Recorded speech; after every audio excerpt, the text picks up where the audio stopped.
With all the latest big talking points, news and discussion from the football world, this is Football Central.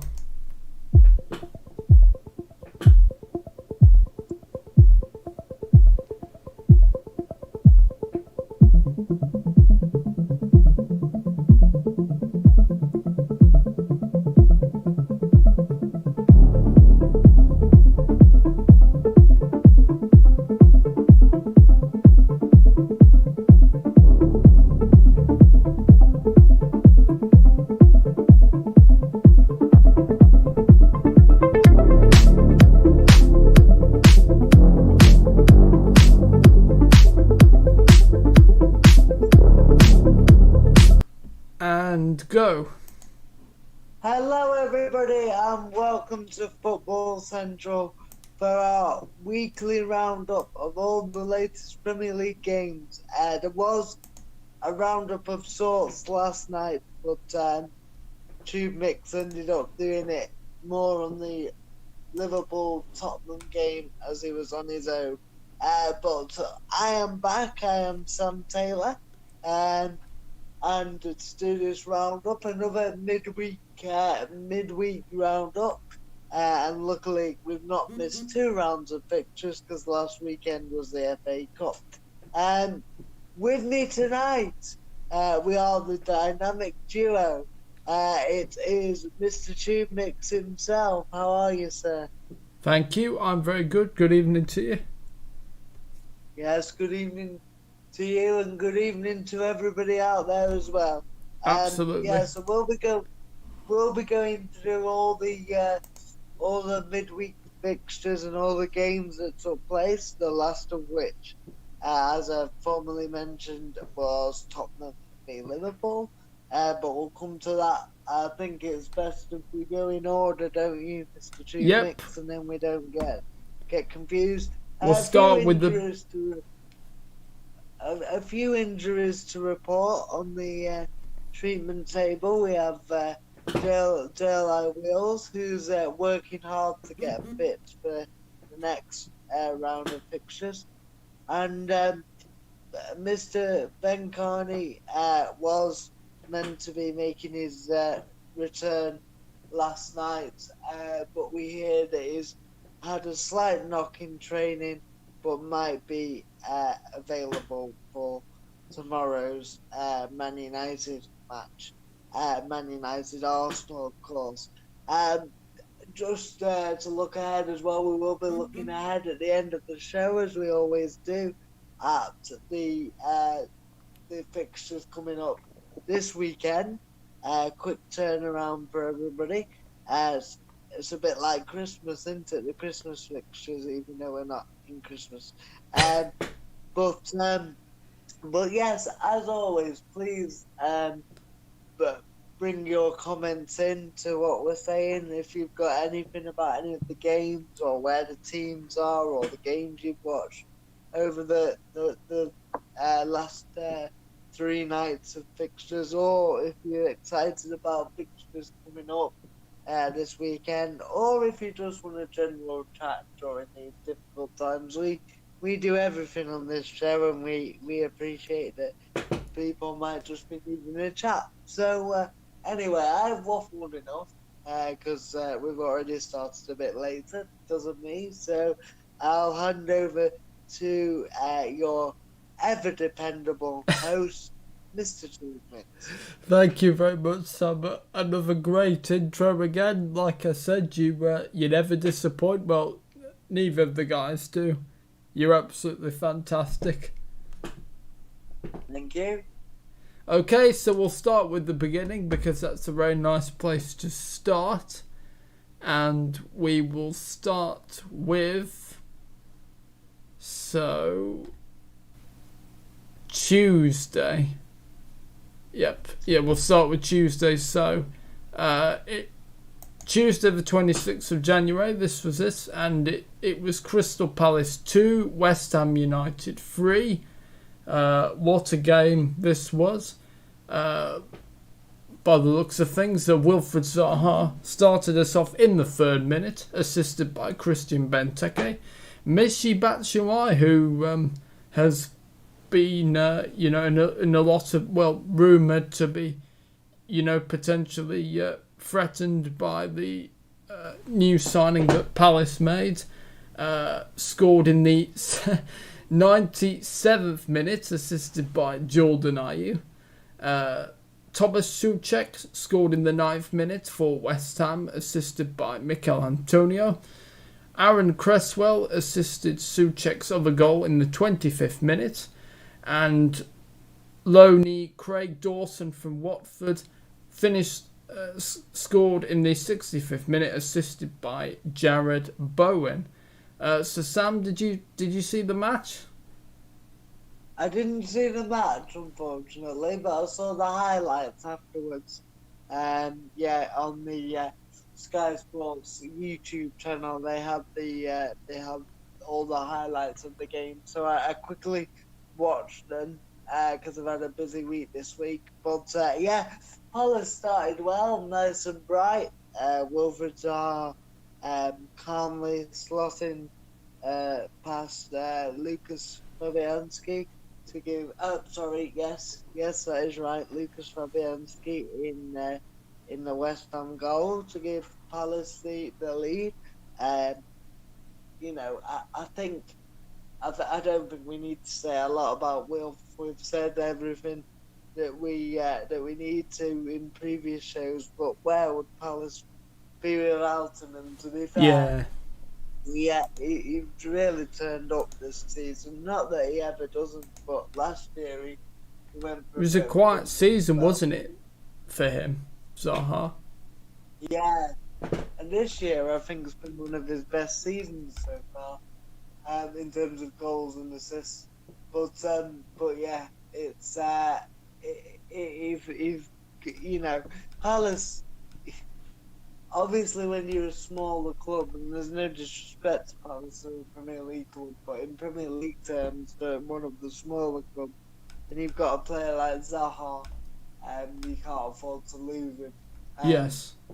And I think he could play in any side in the Premier League. But we are here to talk about the game itself. So Zaha scored first, and Souček equalised. I think a header, I think, if memory serves me right. Souček, what a good player. Technically very good as well, as in he's very good technically with the ball at his feet for a very tall man. I think a bit like Peter Crouch was. I know Peter Crouch was a striker, but very good all-round game for a tall man, didn't he, Peter Crouch? And Souček's a bit similar, as in I know he plays in a different position, but he's tall, and normally when you're tall, you obviously don't have as good a control with the ball. But he's proved to be a really good signing for West Ham. I think they brought him in January last year. And obviously Bruno Fernandes in the last year has been arguably the biggest impact in the league. But Souček, where he's taken Man United, but Souček won't be far behind him. I think he's been a brilliant signing for West Ham, and I think and he scored with a tap in really from another set piece. In the to give West Ham a 3-1 lead before, like you said, they got that consolation through Michy Batshuayi for Palace late on. But a word on West Ham. West Ham are going really, really well, aren't they? They are, yeah. They're into the top four. Well, they're not now. I think Liverpool. Oh, sorry. Yes. Yeah. Sorry. Yeah. Well, at the time, they're in the top four, and doing really well. I don't know what you think, Will, but I always thought technically as well. I know it didn't quite work out for him at United, but I always thought, especially at Everton, Fellaini was a good player, and Thomas Souček, as good as he is in his own right, does remind me of Fellaini in a bit, making those late runs and is a presence, and but it's Uh, not just all about his presence. He's quite skillful as well. yes. I see Do what you you see a mean. likeness? Uh, yeah, I mean, Fellaini was a player that I've never really keen. However, I did grow to understand, and obviously he did come off the bench a couple of times, and it was always funny when he scored. I thought Fellaini, but no, he did. He helped United a lot of times. So actually, Fellaini, yeah, I grew to. However, I think the key thing that Souček, he isn't as physical as Fellaini. Um, He's quite physical though.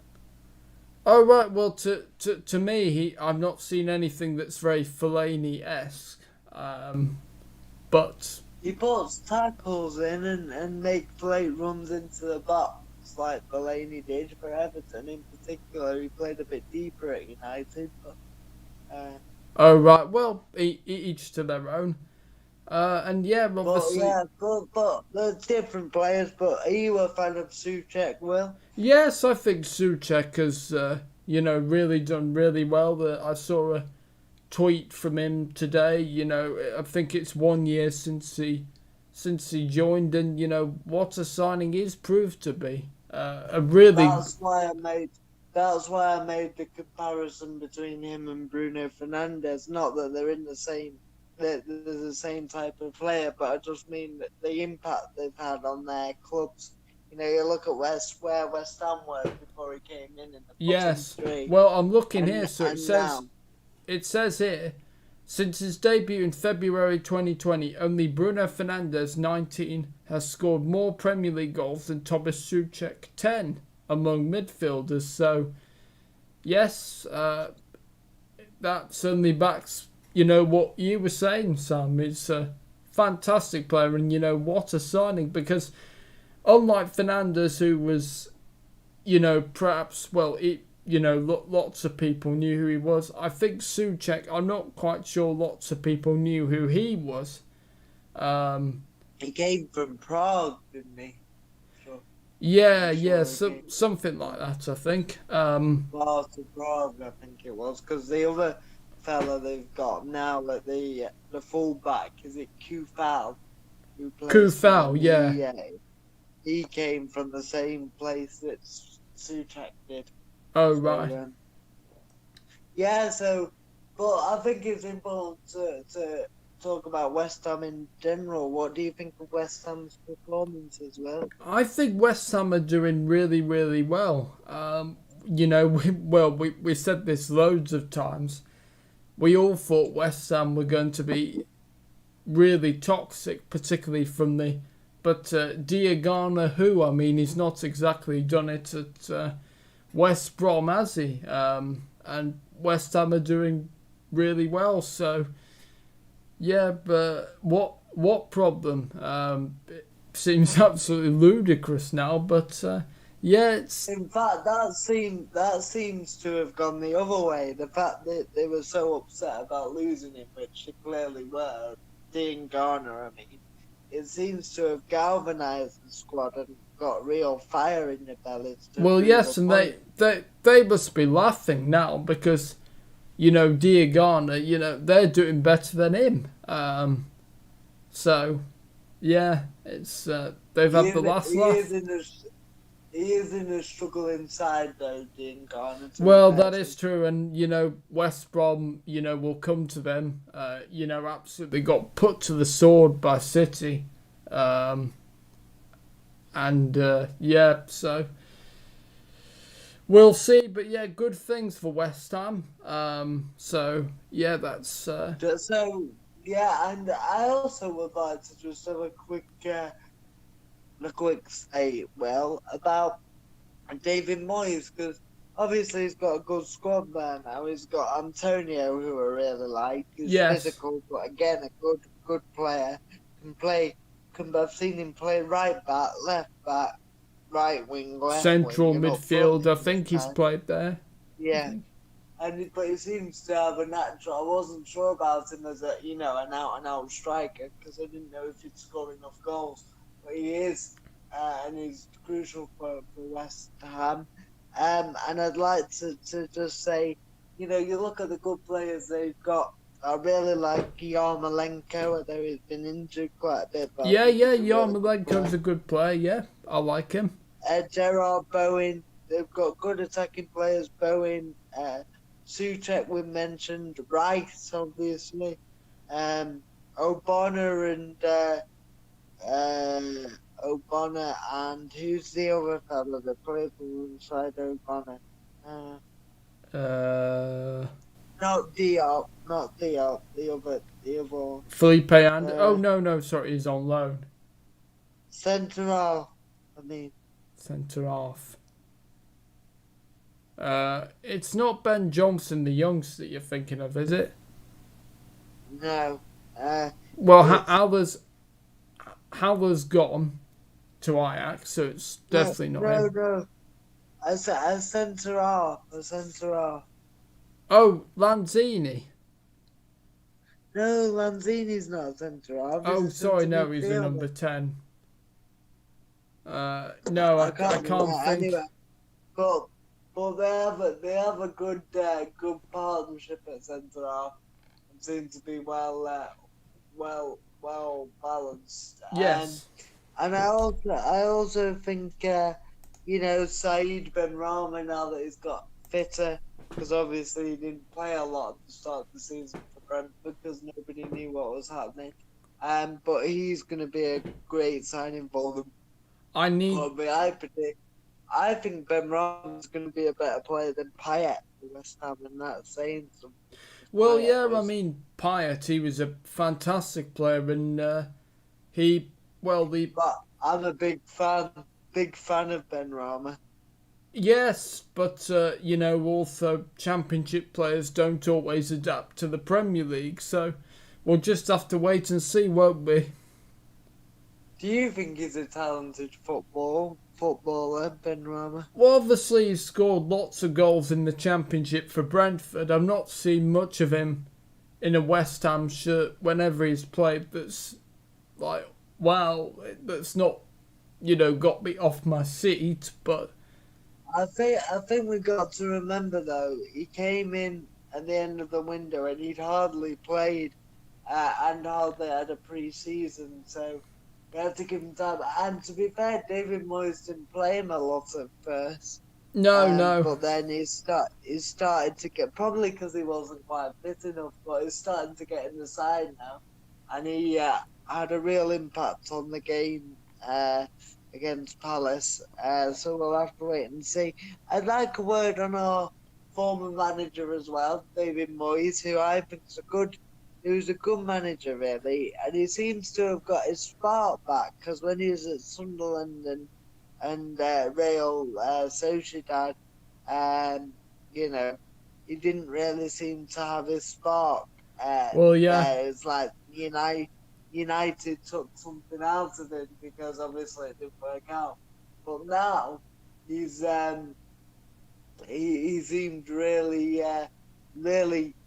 fired up and raring to go like he was in his Everton days, and that must be having a good impact on the players. Well, yes, I think Moyes is doing a really good job at West Ham.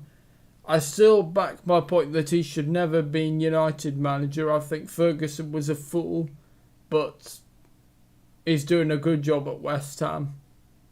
And do you believe he's got his spark back? Because he did lose it for a bit. Yes, well, obviously, because, United was his biggest job, obviously, no disrespect to Everton, but, that was, that was a really big job.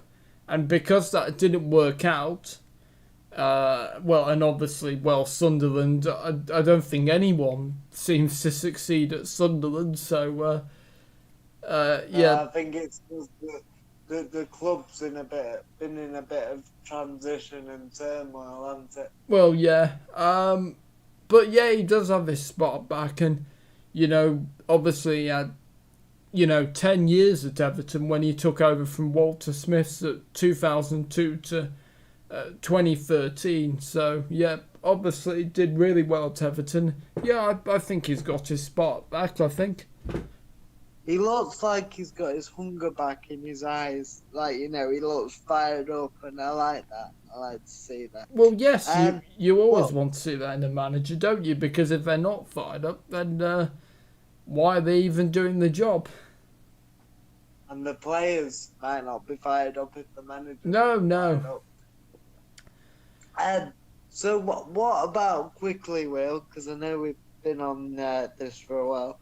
But what about Jesse Lingard's potential move to West Ham? I think. And what would he even get in the starting 11 at the minute? Because West Ham are going so well. I mean, he's got the quality, but Yeah, I don't know. We'll just have to wait and see. I think he's definitely, I don't think there's any place for him at United now. Because, I think we needed to get rid of Lingard for a while, really.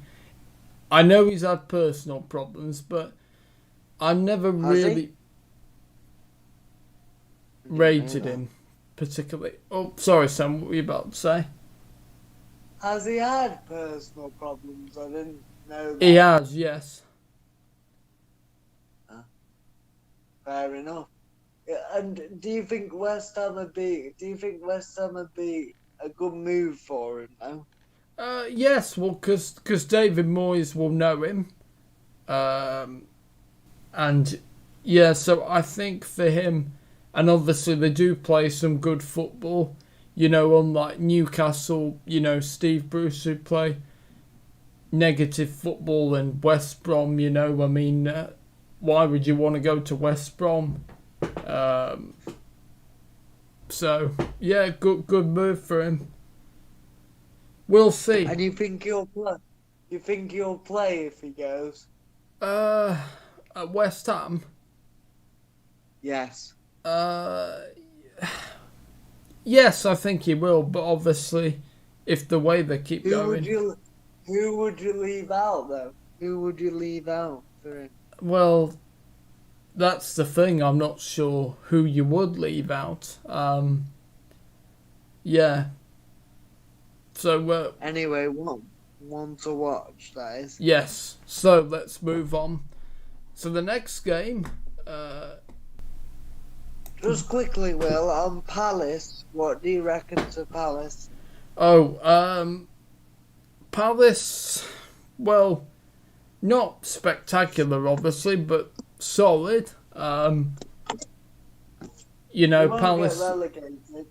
Well, no, Palace are just, but they're not really moving anywhere, so not really much to say on Palace, really. No, I mean they'd be lost without Zaha. But, yes. Eze's going to be a good player. Yes. Right, so let's move on now. So the next game on the Tuesday was Leeds United 2, Newcastle 1. Rafinha for Leeds kicked off things off in the 17th minute, assisted by Rodrigo. Then Miguel Almiron for Newcastle scored in the 57th minute, assisted by Callum Wilson. Jack Harrison, it is Jack Harrison, isn't it, for Leeds? Is it Jack Harrison? Yeah. Yep, it is done. In the 61st minute, assisted by Rafinha, so as well as scoring, Rafinha assisted. And Leeds United 2, Newcastle 1. Newcastle not going well at the moment, and surely the club. I mean, Steve Bruce. It's okay if this style is going to get you results, but it's not getting results. And I watched Newcastle, and I just don't think the players are on board with Steve Bruce, really. Do you not? No. And what do you base that on? The fact that they've got more attacking players in like Wilson and Fraser and St. Yes, I mean, so in your opinion, they should be playing better football. Well, yes, I bet they'll be thinking they'll be playing better football, and I think they're trying to get him out, I think.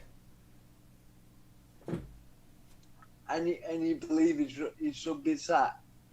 Yes, because, football's a results business and, dire football, At least if you're going to play that style, get results. If you don't get results and play a negative style of football, then yes, you should be sacked because those both things are not good at all.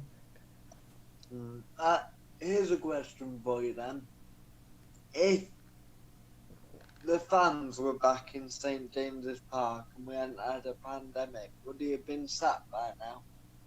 The pressure the fans would be putting. Yes, I would say so. Well, yeah, but... Do you see what I mean? The fact they haven't had the fans in. I think if the fans said, yeah, he'd be out the door sooner, and I think if things continue, surely they got to give him the boot soon. I mean, Steve Bruce, a good player, but just, boring football.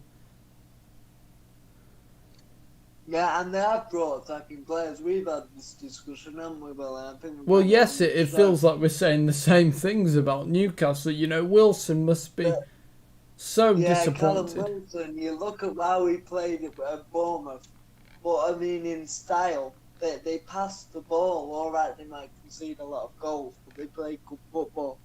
Whereas come to a Newcastle side with better players, arguably, than they had at Bournemouth.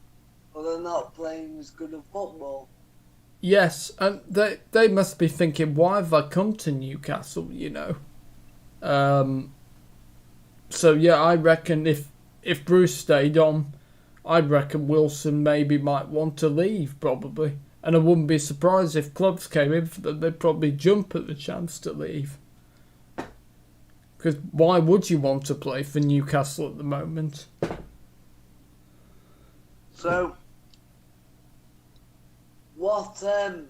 so do you think Newcastle could be in trouble relegation-wise, or? Well, they've got to be very, very careful because they've got to start winning or drawing soon. Otherwise, things could turn really ugly.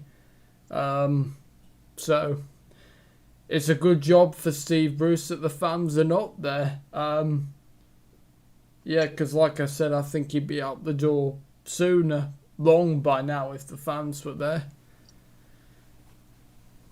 Yeah, and who would you have in if you got rid of him mid-season? Who'd be top of your list?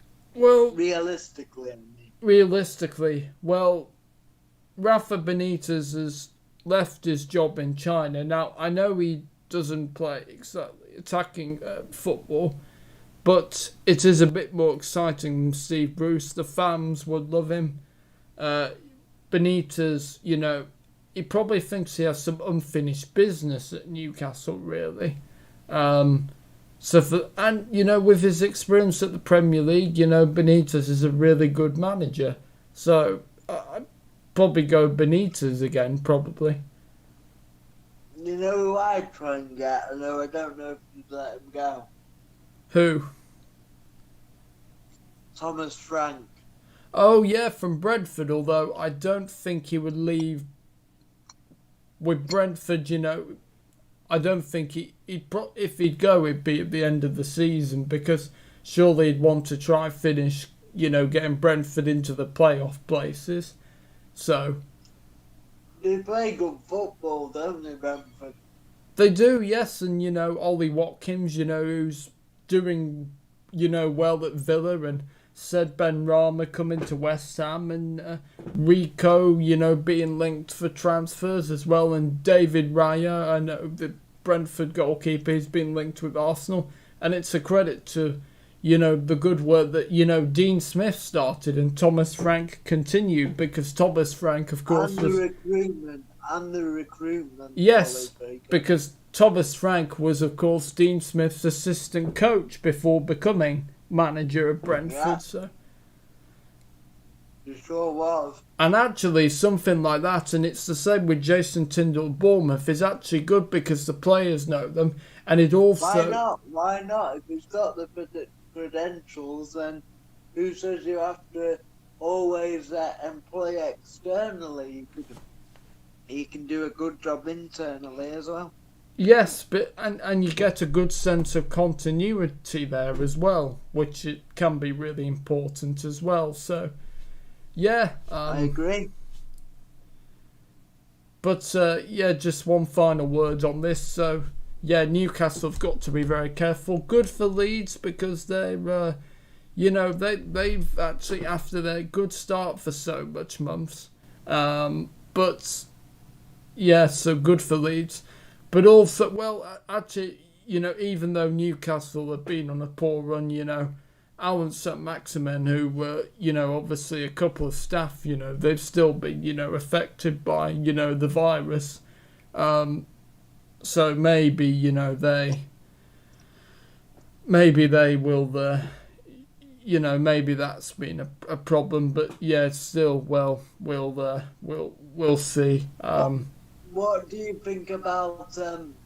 Leeds have the opposite problem. Leeds are great to watch, but concede lots of goals. But everybody, I think, loves watching Leeds because they're so expansive. Yes. I love watching Leeds. But what's really surprised me generally is a couple of results Leeds have not scored. You'd think that pretty much every game, even though they might lose or win or draw, they'd still score a goal. So it's quite surprising, when it's like 0-0. But yeah, Leeds. I'll tell you what, win or lose or draw, you're not bored watching Leeds, are you? No, and that's good, and that's the complete opposite to Newcastle, who I feel sorry for the fans. They just must be so bored, right now. And if they're not getting results, then that's even worse.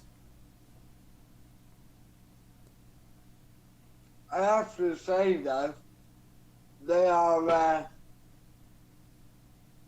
Leeds are probably a bit too expansive sometimes. Well, yes, I suppose so, but would you rather play boring, or would you at least play, okay, you'd concede some goals, but you'd still play well? I mean, which would you rather? It's about getting a balance, really. I'd rather watch exciting football. Of course, I'm just saying that I'm not saying Leeds need to change an awful lot. I'm just saying sometimes they can be a bit too expansive and leave themselves open, but they play great football. Well, yeah, I don't think Bielsa would change, though. I like him. Yes. The way he goes on his book. I hope he does get the time to learn English, though, because, it is odd, seeing his press conference, his translator with him. I think he can speak English, but just not well enough to do it in the press conferences. I think he can speak more English than we think he can. Yeah, well, but Bielsa's doing a fantastic job, and long may it continue with Leeds, and I hope the fans do get back in, because if Leeds get relegated, this will be the season when a lot of fans will have missed Leeds getting back to the Premier League. I don't think they'll get relegated. Well, I think they've got too much to get relegated, but I know what you mean. Yes, well, and I just hope the fans, get back, at least at the end of the season, still able to enjoy, getting back to Ellen Road, and we know, the atmosphere that's there, so. And it's been over 16 years. Well, yes, exactly. I mean, 2004. James Milner was in that team. Yes, he was a 16-year-old boy, wasn't he then? Yeah. Look at him now, 34, and, still playing. Yeah, he does a good job for Liverpool as well when he needs to. He does, and the great thing about Milner is obviously he's so versatile. We talk about Mikel Antonio, and Milner, can play in central midfield, he can play left back, right back, I think he can even play. Yes, he can. He can play right wing, left wing. Can he play centrally? Nah, he'd do a job there, but I don't think it's his best position. But I you can't probably imagine. you probably even put him in goal and he'd do a good job. Now you I know what he's like. Yeah, that'd be quite funny. See Milner in goal or up top. Yeah. Um. So yeah, right. So we should move on, I think. So the next game, they played them in the cup, but now they got the chance to get their revenge. So Arsenal 3, Southampton 1. It looks as though things were going to be the same again, with Stuart Armstrong scoring in the 3rd minute, assisted by James Ward-Prowse. Nicolas Pepe in the 8th minute, assisted by Granit Xhaka, scored for Arsenal. Bakayoko Saka in the 39th minute, assisted by Alexandre Lacazette. And Alexandre Lacazette wrapped things up in the 72nd minute, assisted by Saka. So a goal and assist for Saka and a goal and assist for Lacazette. So, did you see the game? What did you think of the game? I saw the second half, and I saw the highlights. I think even in the early stages, Arsenal were the better team. They pressed Southampton, which is normally what Southampton do to other teams, but they pressed them right from the off. I think it's important to remember. Everybody says Southampton are on the slide, only 1 win in 7, which is fair enough, but They're without Danny Ings. They've not got the biggest of squads when you think about it. They've got some youngsters that look very good for the future, but they're not going to be. They're not ready yet to play consistently in the first team if they've got injuries. You know, they had, for instance, the other night they had Kyle Walker-Peters was injured. Who do they have Ryan playing right Burridge- back then? Sorry? Who do they have playing right back then? They had a young lad playing right back who I've never heard of. Right. Oh, what? I can check on the lineups here actually. So was he that? Because they had Bertrand injured, Kyle Walker-Peters injured, Vestergaard injured, Oh, blimey. Romeo injured. Oh no, Ings. Romeo injured. Oh no, Ings did play this. Oh right, okay. My mistake. So Ings played, yeah. But they had a lot of key players injured. Well, they had, Bertrand and Vestergaard and Walker-Peters and Romeo. So whilst you could say, well, yeah, that's going to happen, Southampton aren't the type of side that can afford all those players. Too many injuries, yeah. Maybe 1 or 2, but you look at the players that were out, they're significant players. And they've got some youngsters, but they've not got the quality in the squad yet to cope with that many injuries. I mean, the lads that came in did all right. Dan Schumer and So others, but yeah. So I'm just looking here. Was it Valerie? oh yeah, sorry. Valerie played right back. Is that right? Yeah. Yeah. And then they had Vokins. another. That's it. Left back, yeah. But he was only a young lad.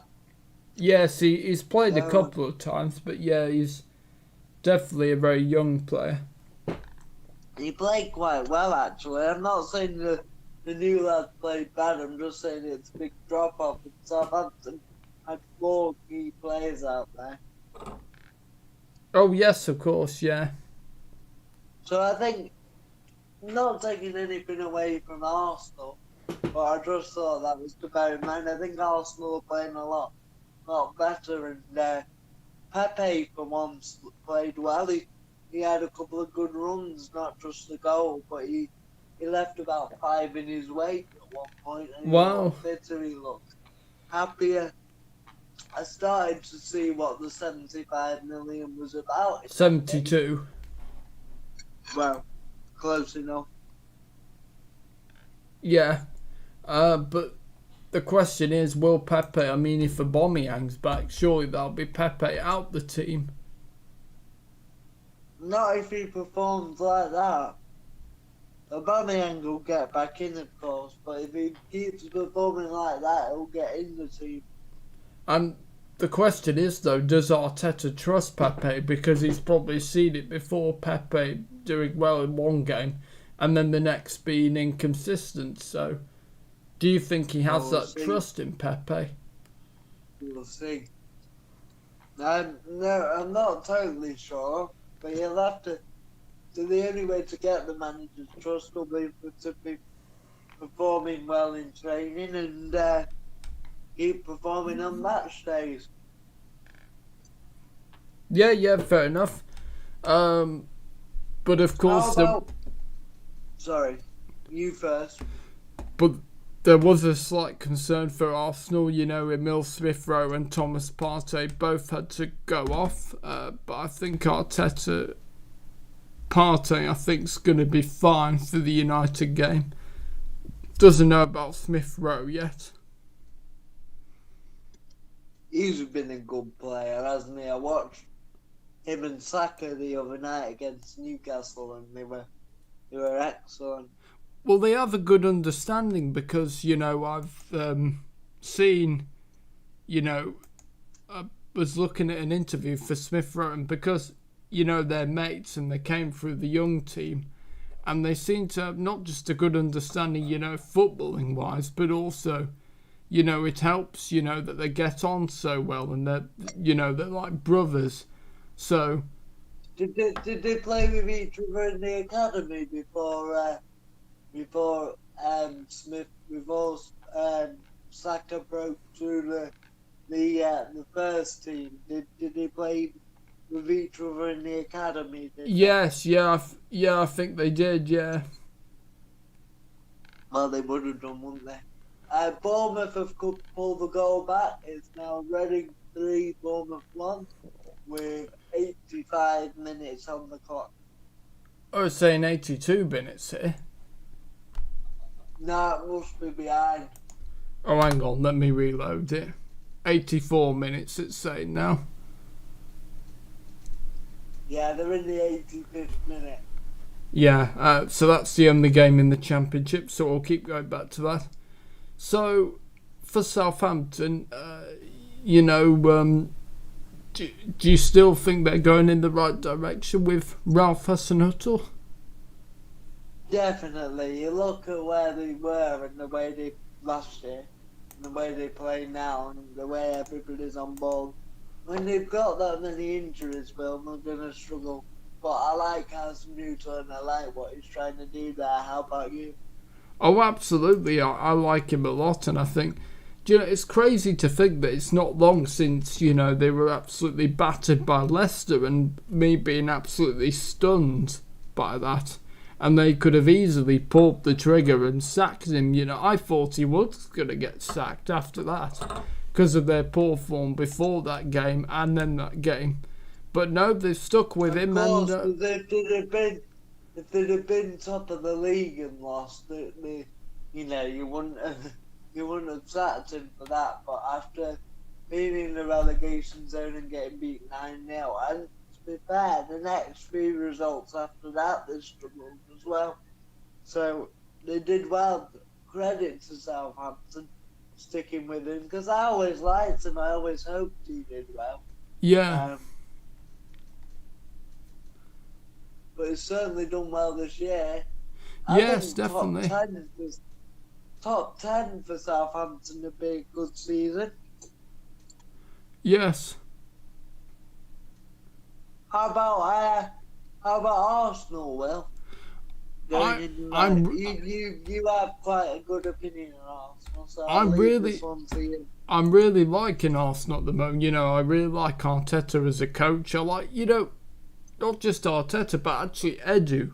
You know, since Edu's come in, the recruitment seems to be pretty good. You know, the Pablo Mari and Cedric deal, Cedric seems to be proving like he's a good backup player, actually, for Arsenal. I always liked him. I always thought he was a good player at Southampton. Yeah. It's not just Arteta the credit, but, since... I can't remember the guy used to be at Barcelona. Raul, he left, and then Sven, I think he was a scout, he left. And then since Edu's come in, things have really changed. Things are looking on the up, and good on they're obviously backing Arteta, which is really good because I think he's really good. I think to get rid of Ozil, that when they were struggling, shows a good faith in the manager. Yeah, and that shows their ruthlessness. Edu and Arteta. No, you're not in our plans. We'll move you on, and that's good because they're making good progress to move on in the future by moving on Ozil. And that Arteta's been able to shape the squad slowly into his, thinking, and that's really good. And if I was an Arsenal fan, I'd be very, very positive at the moment, especially with, we've mentioned them, Saka, Martinelli, Smith Rowe. For me, are the three that you could get. Well, actually, and add Partey into that. Those four, for me, are the players to get very excited about, I think. And who knows, will we see, Pepe turning it round? Because he's not got long, and if he doesn't... You never know. Yeah, my final word, so I'll just say this before we move on. If Pepe doesn't deliver this season, I would sell him, I think, because he's had a good amount of time to settle now, and there's no excuse. If he doesn't deliver, this season and start being consistent, then I'm sorry, but he's out the door for me. And what about... I'll tell you what does give him hope, the form of Tanguy Dembele, who looked like he was not going to be good for Spurs and looked a waste of money. But you look how Ndombele is playing over the last few weeks.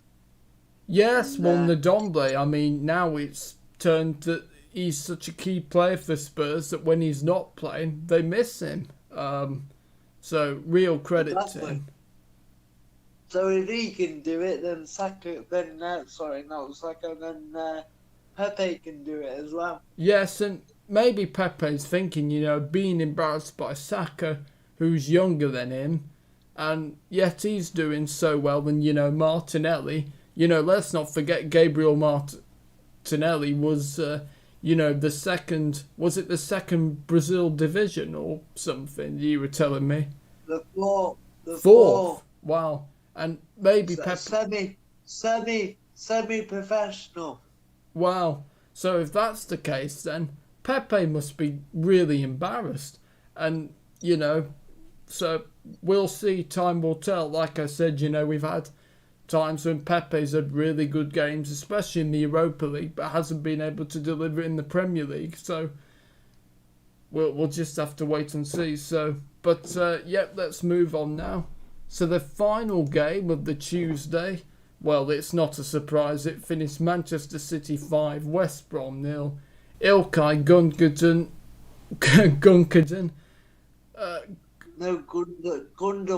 Gundogan, that's it. I always struggle with his name. In the 6th minute, assisted by João Cancelo. And then Cancelo scored in the 20th minute, assisted by Bernardo Silva. Gundogan scored in the 30th minute as well. And then Riyad Mahrez in the 2nd minute added on to the first half, assisted by Raheem Sterling. And then Raheem Sterling in the 57th minute, assisted by Mahrez. So quite a few players getting assists and goals. So Yeah, that's quite funny. And So I know it was only against West Brom, but City are looking ominous, aren't they, at the minute? yeah, they're looking like they're really good form, and it's not a surprise they put West Brom to the sword because, West Brom, they're going to have a real job, to stay up. Not just this game, but, I don't think Sam Allardyce, this might be a job too far for him, maybe. Yeah, well, to be fair, we've still got to beat what's in front of me. Well, yes, but West Brom, do they have the players? We think when they were last in the Premier League. No, I meant City. Oh, City sorry, apologies.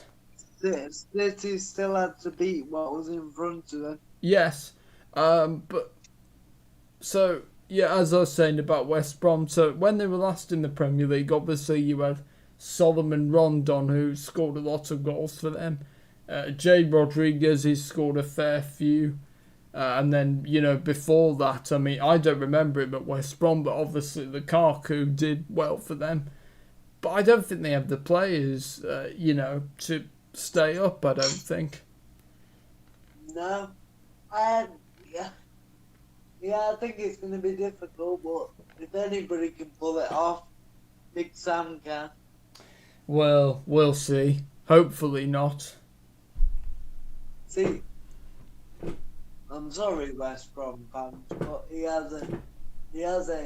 will have an issue with Sam Allardyce, and which is fair enough. But if it was Darren Moore there, you wouldn't be saying that, would you? No. When Darren Moore, that was when he got sacked, I think they shouldn't have sacked him. That was a panic sacking, I think, because he was doing a good stuff. Okay, I know they were slightly struggling and just a couple of points off the playoffs, but they shouldn't have sacked him, and I still think that. They were in the playoffs. They were still in the playoffs at the time. They were just yes, but okay, nearly off the playoffs because of their poor form, but just about on the playoffs, and yeah, they panicked, and I think Chelsea did that to an extent. That was a panic sack in getting rid of Lampard. And City are doing really well. Do I think they'll win the title?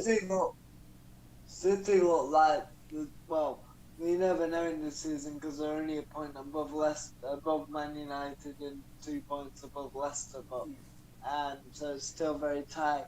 But yeah, they do look like more like the City of 2 years ago, don't they? They do, yeah. And, let's not forget, I'm looking here, they were without Kevin De Bruyne, Sergio Aguero, and Gabriel Jesus. I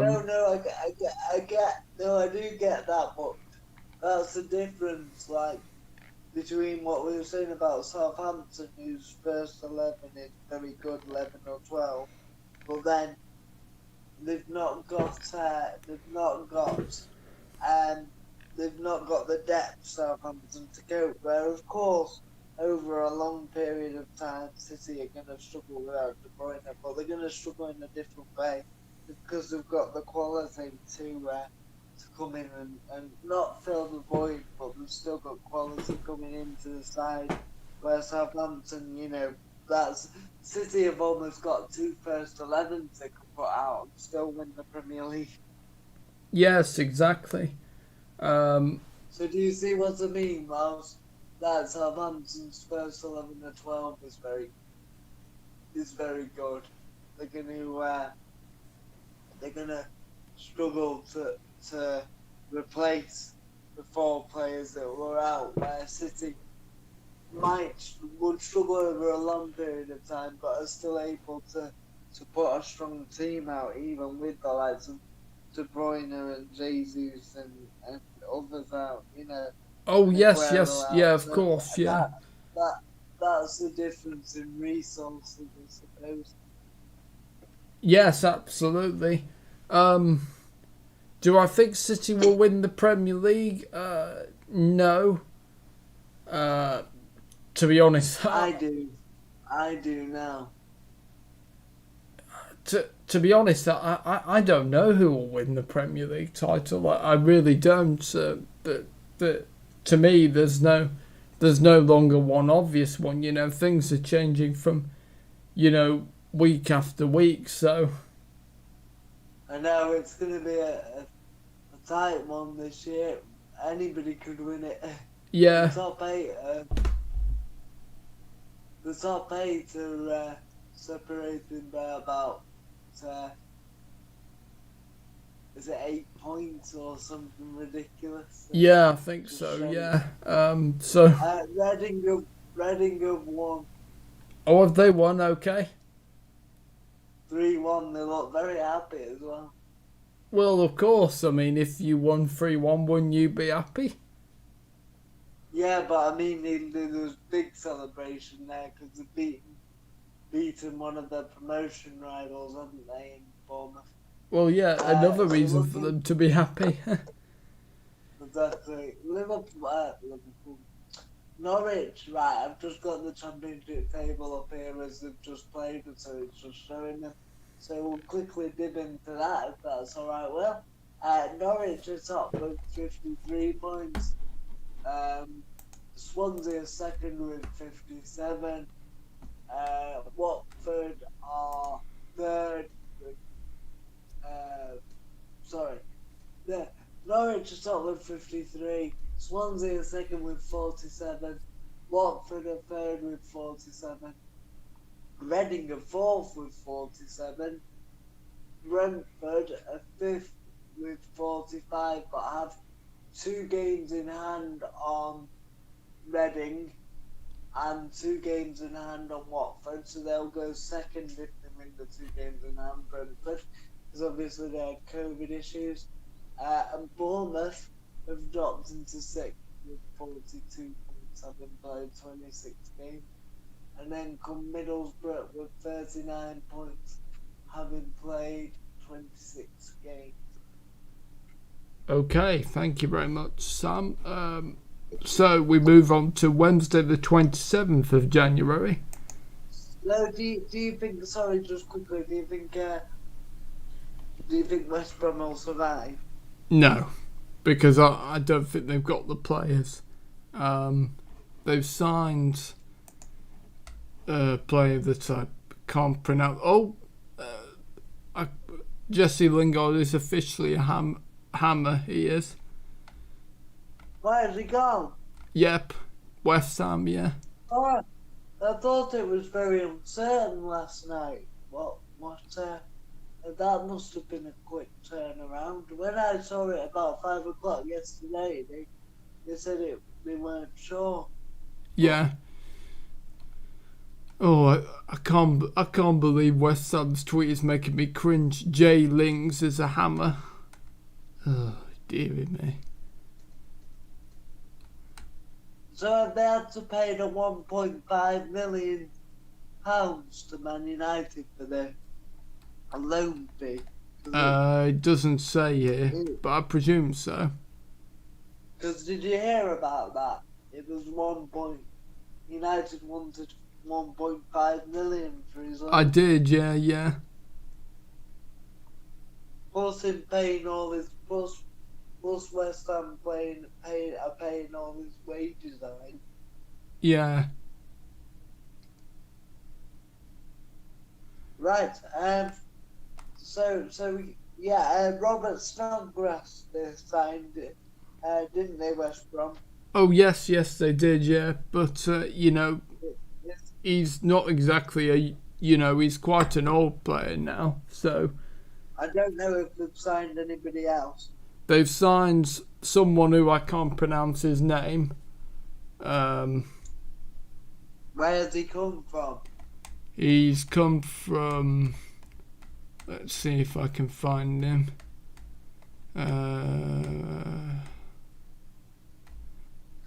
Mabaye Danya. Okay. Well, we'll see. See what happens to West Brom. Yes, we will. Right, so now we move on to Wednesday's game. So Burnley 3, Aston Villa 2. Ollie Watkins started us off in the 14th minute, assisted by former Southampton player Matt Targett. And then Ben Mee for Burnley in the 52nd minute, assisted by Ashley Westwood. Then Jack Grealish in the 68th minute, assisted by Douglas Luiz. Dwight McNeil in the 76th minute, assisted by Eric Peters. And Chris Wood in the 79th minute, assisted by Dwight McNeil. A good win for Burnley because Villa were in the lead twice in that game. Once through Watkins and once through Grealish, and then Burnley came back twice and then went on to win it. Yes, yeah.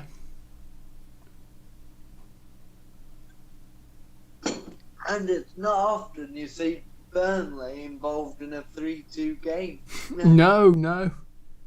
Because they normally don't score loads and concede loads. So I imagine, especially when Villa went 2-1 up, Villa would have been expecting that Burnley wouldn't be able to score in a one.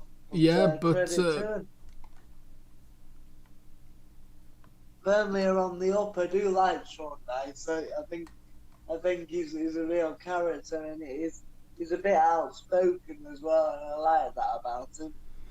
I think he says it as it is, and I like Sean Dyche. I don't think Sean Dyche. I know Burnley's style of football isn't great to watch, but you've got to realise, unlike Newcastle, he's not got the resources. No. Way. And I think he doesn't get the credit he deserves at Burnley. I think he's been terrific. Yes, so yeah, good result for Burnley, and for Villa, I think it's still Dean Smith's doing very good work. So yeah. Yes, he is. But that's two of their games in hand, because we've still got two more games in hand. But that's two of their games in hand when everybody else has lost now. So if they'd have won all their games in hand, well, before losing the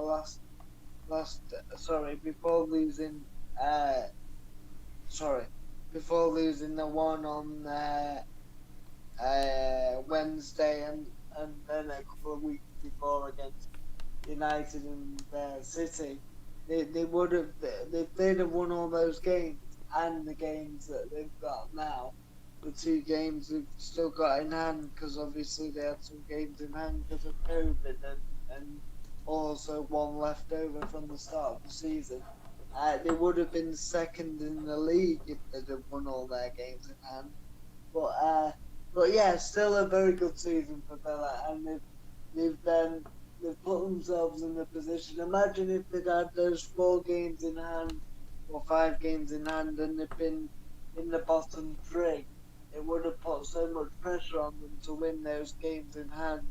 But the fact that they've done so well means that even if they don't win those games in hand, they'll still be alright and in a good position. Yep. Right, let's move on to Chelsea. Well, hang on a minute. Sorry. What do you think of both teams and what will happen to them? Well, Burnley, they'll probably finish in 15th, so won't go down. But yeah, they'll probably finish where they are now. And then Villa, Villa won't go down, but yeah. So you'd be happy if you were a Villa fan and they got mid-table, wouldn't you? Oh yes, of course. Year. That is big improvement. That is. Yes. And they've got some good players now. They've just brought that Morgan Sanson. They have, from Marseille, yeah. Is he English? With a name like Sanson? Not sure. Fair enough. Well, they've got him and they've got McGinn, who's a top player, and Watkins And Grealish, yep. Douglas El Ghazi, Luiz, Mings. Grealish and Barkley.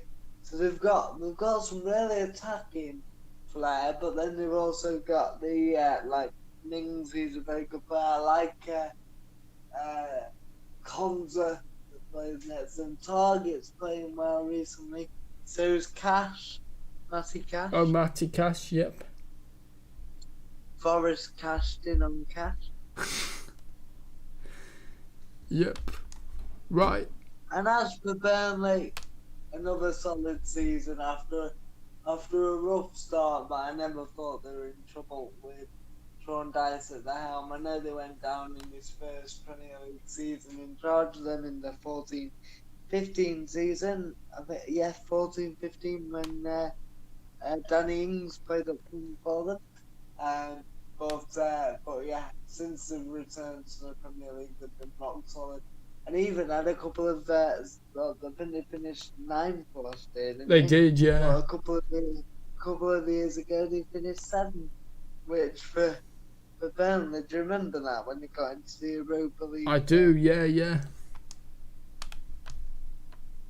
Right, let's move on. And Dwight McNeil, I like Dwight McNeil. Sorry, I think he's the one with real quality. Chris Wood's got quality as well, but I think he's the one that's really, like, they're all hard workers, aren't they, the Burnley side? Oh, yes, they are. A bit like a slight upgrade on Sheffield United, really, who play a similar way when they're at the best. But Dwight McNeil's the one that's got some real skill in that. Yes, right. So let's move on. Not really much to say about this because this was a 0-0. So Chelsea beat Wolves. So we'll just go over it briefly. Thomas Tuchel. Yep, replaced Frank Lampard on Tuesday as appointed, which I still think they shouldn't have sacked Lampard, but well, too late now, and we'll see what Tuchel can do. He seems quite flamboyant. I don't know if you saw his first press conference yesterday or a bit today. I didn't, but I've been looking him up, and he didn't do one before the Wolves game because he didn't have time, but because he missed, because he arrived late. But the one afterwards, he sounded really flamboyant. I was surprised because from what I've told, he could be a bit hot-headed, so I expected him to be this really strict person, but he might be with the players, but he was laughing and joking to them. Well, I think he's obviously fell out, he fell out with a scout at PSG, I think. Well, fell out. And he fell out with the owners at Dortmund as well, but he did, yeah. He seemed really upbeat, to be fair to him. He was really like had a lot of energy. Whether it'll last, I don't know, but he seemed a nice guy. Yep. First impressions, anyway. Well, we'll see. So, tell me what you think what's that? Tell me what you think when you see him. But another nice touch is apparently Frank Lampard sent him a good. Oh yeah. I saw that. Yeah. Very classy because he must be hurting. He will, but Frank will be, will always be a Chelsea fan. So obviously for him, he'll want them to do well. Still nice of him to do that, though. Yes, of course, and that shows the class that Lampard does. Yeah, and how about as for your favourite team? Well, Wolves is second favourite team, probably. Yeah, well, between them and Leicester, well, obviously I like Leeds, and Wolves, after a couple of really good seasons, they're not doing as well this season, but obviously they won't get relegated. I still think You still think Nuno's the right man for the job? Yes, I mean, he signed a new contract, so, obviously they're You missing won't two. sack him. You won't sack him. No. I still think he's the right guy to take them forward. They're missing two, Matt Doherty and he's injured at the moment, but Diogo Jota. They're missing those players quite badly, I think, in my opinion. And Jimenez. Yes, and Jimenez. When Jimenez is back, I reckon Wolves will be, I reckon they'll be on a good run of form. But until he's back, I mean, I think it's proved to them really, because Fabio Silva is only 18 or something, and those are big shoes to fill in. He could be a good player in the future, but it's a lot to ask of him to come in and, into men's football, into a new league, and play so regularly. Yes, right. Let's move on. What about just before we move on? There's something I was going to say and I've forgotten. Oh yeah, haven't Wolves signed a new player, new striker? Oh, Willian Jose, or Jose, yes. Yeah. So he might help them a bit. Yeah, because in fact there was an Arsenal fan on Twitter joking that we signed the wrong Willian.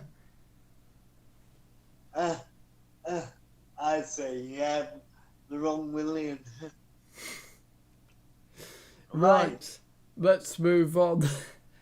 So, another 0-0, Brighton and Fulham. Did you see this game? No, I didn't, but very important for Fulham not to get caught adrift, and for Fulham have a game in hand on Brighton. They do, yeah. I think they're playing Newcastle. Oh no, sorry, Everton are playing Newcastle. They're playing West Brom, aren't they? Fulham? Yeah, sorry, yeah.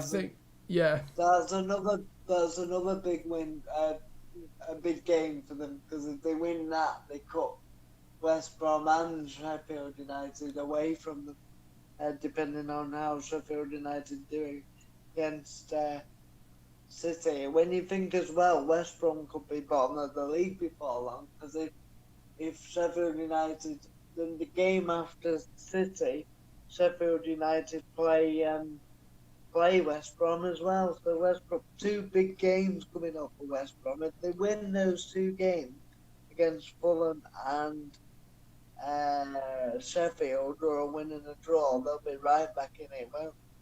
Yes, well, we'll see, won't we? Not really much. West Brom, I mean, if they win those two games, West Brom, they'll be right back in it. Anyway. Right, so you ready to move on? Yeah, I hope Fulham survive, actually. I think Scott Parker's doing a really good job now, and I think they'll edge it against West Brom, I think. And I'd like to see Brighton survive, but something tells me that either one of Fulham or Brighton will go down. I don't think Brighton will go down. I don't think Fulham will go down. I mean, just looking who's... So presuming that Sheffield United and West Brom will be the two to go down, who else? Well, I'm just looking here, and the way Newcastle are going, I think they'll probably go down. So you think they're your three, Newcastle, West Brom and Sheffield, is it? If it continues like this, West Brom, I think Sheffield United, despite the result against United, I think they'll get battered by City. I think they'll get relegated. I think Sheffield United, I think Chris Wilder did a really good job this season, but I don't think they're going to, I can't see them staying up. It's going to be a massive job for them, but, we'll see. Anyway, let's move on to... And it was Everton 1, Leicester 1. James Rodriguez in the 30th minute. This is Wednesday now. Let me just check. Oh yeah, so... Oh, right, so Brighton Fulham was on the Wednesday, sorry, yep. And then Everton and Leicester. So James Rodriguez in the 30th minute, assisted by Yuri Tillemans. Yuri Tillemans scored in the 60th minute, assisted by Harvey Barnes. Did you see the game? I didn't actually, because I was watching the United game at the same time. The same as me, yeah. But yeah, I think again, it was at Goodison Park, wasn't it? It was, yes. So probably a better result for Leicester than for Everton, yeah. But although Everton would have liked to have won that, they didn't lose, neither side lost, so and Everton is still right up there, aren't they? So yeah. So probably not an unexpected result, that. No, but why is Ancelotti put Rodriguez on the wing again? He's a number 10. That's a strange move for me, really. Oh, mind you, he seemed to go with a weird formation. He went for a 4-4-2. So Pickford in goal, Holgate, Mina, Keane, Godfrey. Okay, fair enough. Then Richarlison, Davis, Andre Gomez and Digne. And then Rodriguez and Calvert-Lewin. Yeah. Did he play Iwobi? No, Iwobi came on in the 80th minute for Holgate.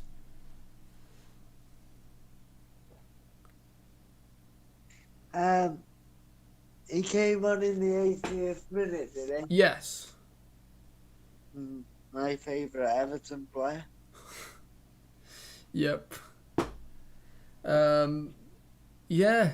So, but some crazy, things. I think Ancelotti, in terms of tactics, but fair enough if it's getting the results. I mean, Seamus Coleman, he came on the 89th minute for Calvert-Lewin. Obviously not playing where Calvert-Lewin was, but yeah, strange. And Leicester, I think Vardy wasn't playing for them because Vardy was injured. Vardy's got a hernia. Oh, right. Not great. Yeah. But Vardy's had a hernia for 2 months. But 2 months? Through it. Yeah, because they said I could get through it for you till you think it'll be best for you to have the operation. Oh, okay. An operation on a hernia.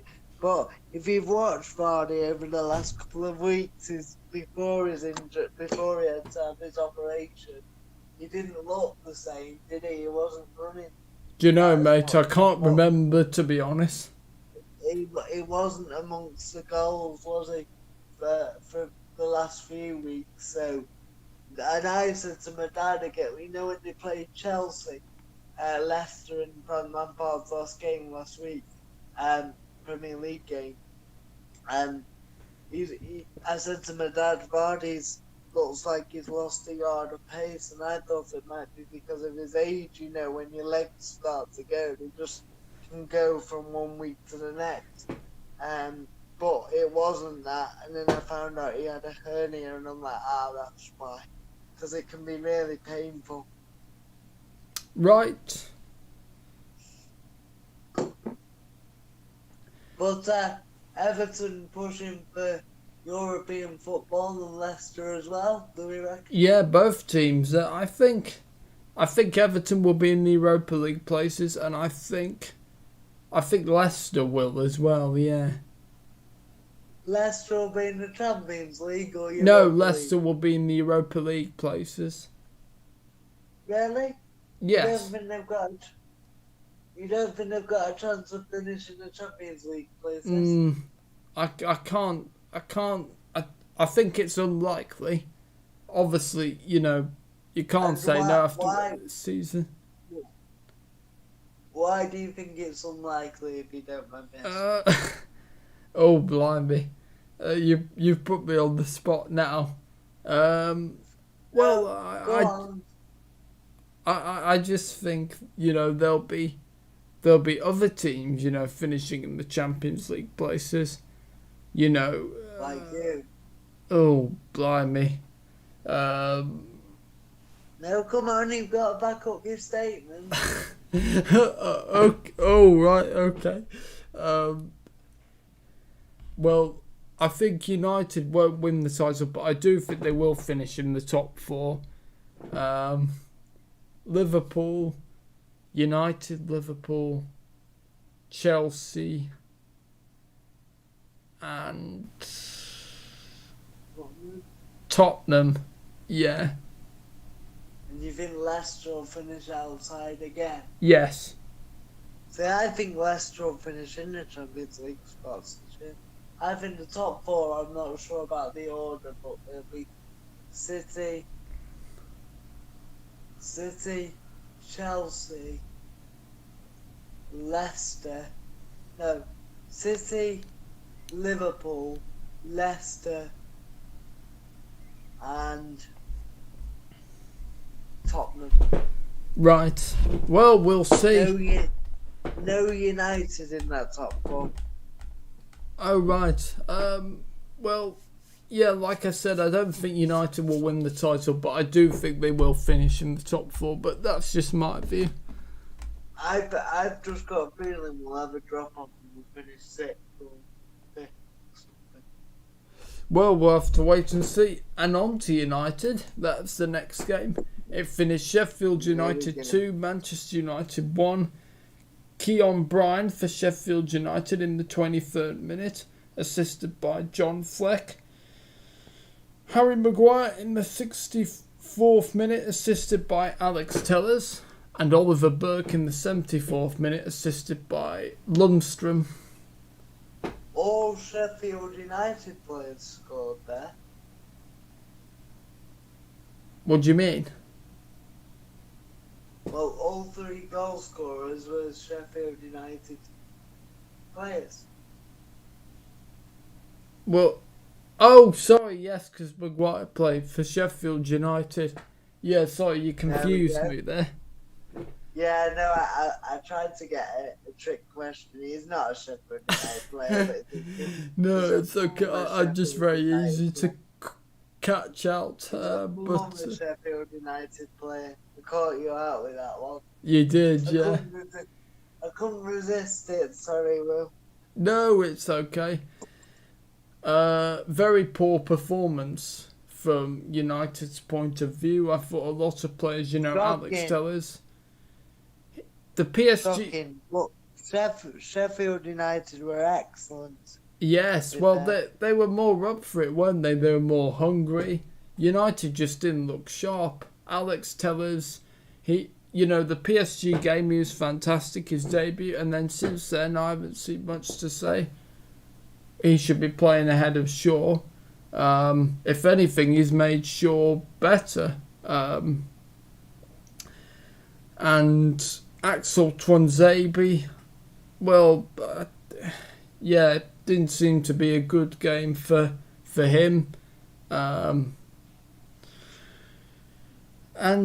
But yeah, Sheffield United, good performance, and yeah, but I still think they'll go down. Yeah, I mean they've got a lot of ground to make up with only half the games left, but to be fair to them, they look like the old Sheffield United, played with a bit of quality, but also were banged on form, weren't they? They were, like, yes. We're really up for it. Played with aggression, big United at the time. For the Sheffield United of old, strong defensive goal. Two old boys that we spoke about in the pre-match, didn't do post-match, but I did pre-match review well on this game. And I thought the two old boys, Phil Jagielka and Chris Basham at the back, were outstanding. Yeah, Jagielka didn't look tired at all. The 38-year-old Jagielka, he rolled back the years. Yeah. Go on, what were you going to say? Sorry. I was just about to say, well, no, I mean, 40 would have been at least tired, but no, he looked like he was absolutely fine with it.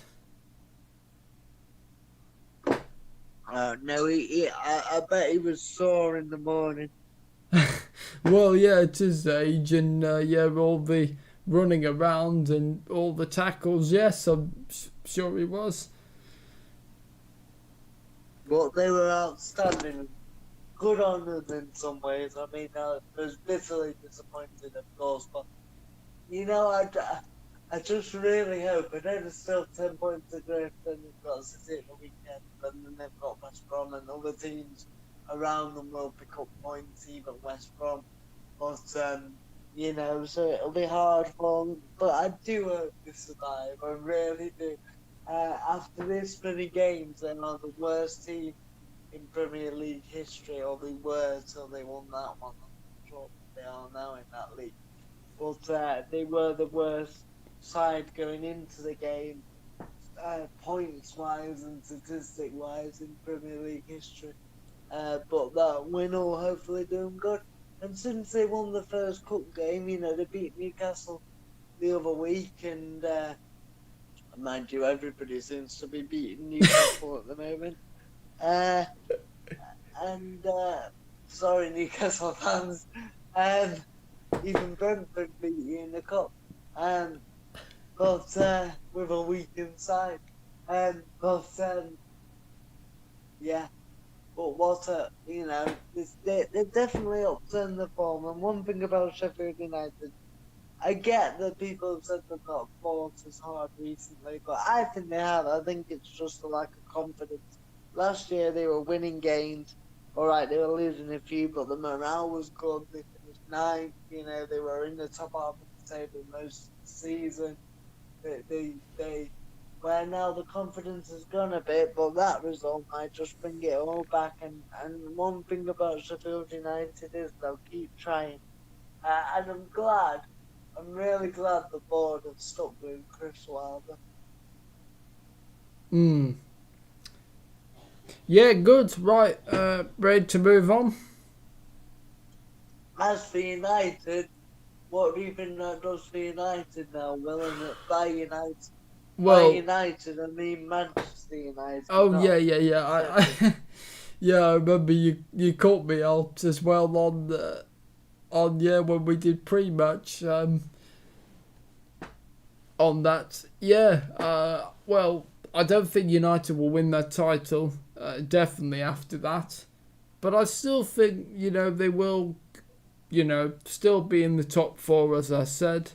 I still think, Marcus Rojo, they've reached an agreement to terminate his contract for him to go to Boca Juniors. So that's a really good move from United, getting rid of the Deadwood and, letting Lingard go on loan as well. That's a bit harsh. Well, calling Rojo Deadwood. He's been a good player.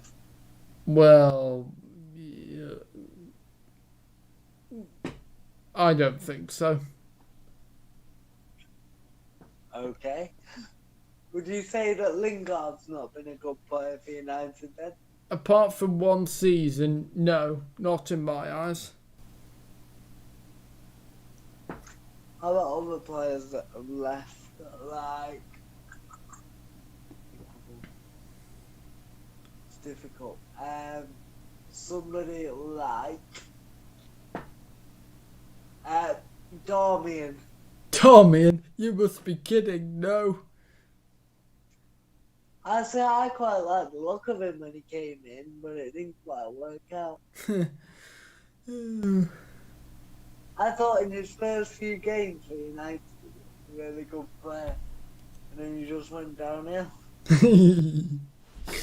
Right. See, why is that funny? I don't get why that's funny. Poor lad was probably gutted it didn't work out at United, and you're laughing at him. Now he's gone to Parma. They're not like champions of the Italian league.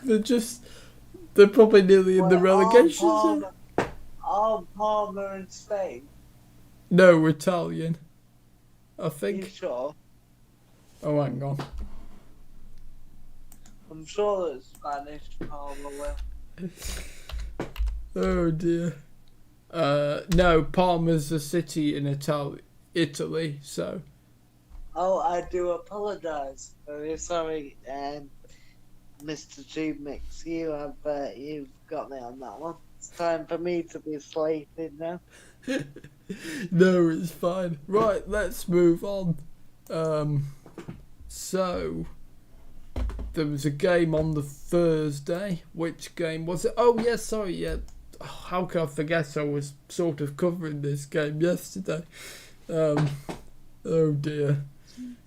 So it was Liverpool 3, Tottenham Hotspur 1. Roberto Firmino in the 4th minute added on to the first half, assisted by Sadio Mane. Alexander-Arnold in the 47th minute, and Alexander-Arnold assisting Mane in the 65th minute, and then Pierre-Emile Højbjerg in the 49th minute for Tottenham, assisted by Steven Bergwijn. Did you see the game? Thank you, Mum.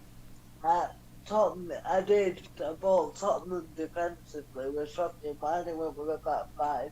And they played Ndombele in defensive midfield, and he's better playing just behind Kane and Son in front of the two holding midfielders. So why they played in deeper, I don't know. Some strange decisions then.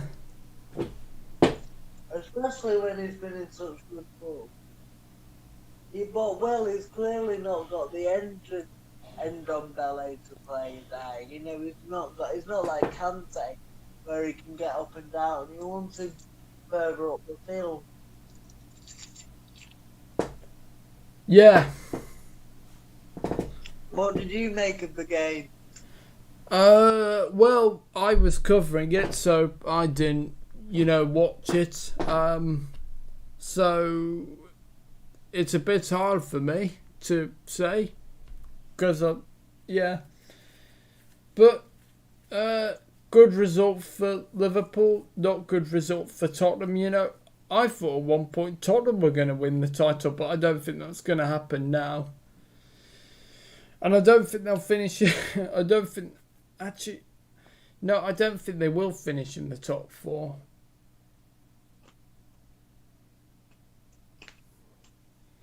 Who knows? What do you think about Gareth Bale?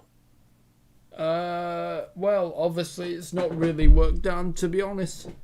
He has a chance now because of Kane, even though he won't play in the central striker position, because Mourinho says he doesn't like being played as a central striker and he doesn't see himself in.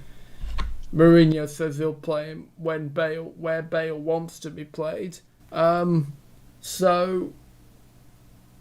But yeah, I think Spurs are going to struggle with that. Okay. Bale's struggling, isn't he? I mean, I watched him the other night, and the dynamic, running in behind, making great runs, scoring great goals, Bale, that we used to know. Obviously, he only got a few minutes last night, but when I've seen him play, he's not really played very well. I don't know what's happened to him. He looks a shadow of his former self. I think it's a sign that his confidence his confidence. Oh, sorry. His confidence. Right, Shell, take a deep breath in, and then say what you're gonna say. Right. Right, you ready? I think so, yeah. Go for it. So he's lost his confidence, I think. And obviously injuries. So right. Yeah, no good. Well, We were doing really well, so just refocus a minute, and I'll take over while you refocus. Yeah, okay. Could you take over, please, Sam? Yeah. So Bale, yeah, as we know, he seems to have lost his confidence. Fitness was definitely a problem when he first came back to Spurs because he'd not played a lot of games, but he does seem to have lost his confidence. And Tottenham's defending. I mean, for the first goal they conceded, and Dyer left it, to uh, Dyer and Lloris both left it. The second goal, um, Lloris both left it to each other. The first goal, Dyer and Lloris, and Liverpool nicked and scored. The second goal, Roden didn't clear the ball properly, or didn't intercept the ball. And that's how the second goal was scored. No, sorry, the second goal was a Lloris mistake. The pushed it, saved it from a weak shot, but pushed it back into the danger area where Alexander Arnold tucked it home. And for the third goal, Joe Roden didn't clear the ball and allowed Mane to score. I think Mane got two, didn't he, Will? No, he scored one and then assisted. Oh, who scored the other two? I can't remember. Arnold. Firmino and Alexander Arnold. Oh, yeah. So Firmino was the one that tapped in from close range when Lloris and Dyer both missed the ball and didn't claim it, and tapped it from about a yard when they both should have, either one of them should have took charge, or both of them, and cleared each other out, goalie and centre half, but they just left it. The second goal, Lloris parried and was a terrible flap. He just flapped to the ball and patted it away right into the path of the onrushing Trent Alexander-Arnold, who smashed it in. And the third goal, Roden didn't deal with it, and Mane just was able to smash it in the back of the net. Because he didn't head it away, Roden, and it dropped to Mane, and he just hammered it in from a tight angle. Alright, it's a tight angle, it's a great finish, but Roden should have dealt with it. Although Roden played well, actually. But apart from that, he's looking like he could be a good player. He made a mistake there. Liverpool to score. I'll let you talk about Liverpool, Bill, now, if you back the you best. Now we're over the Bale situation. So what do you think about Liverpool scoring goals again? Well, I'm not really sure there's much you can say, really. It's good for them.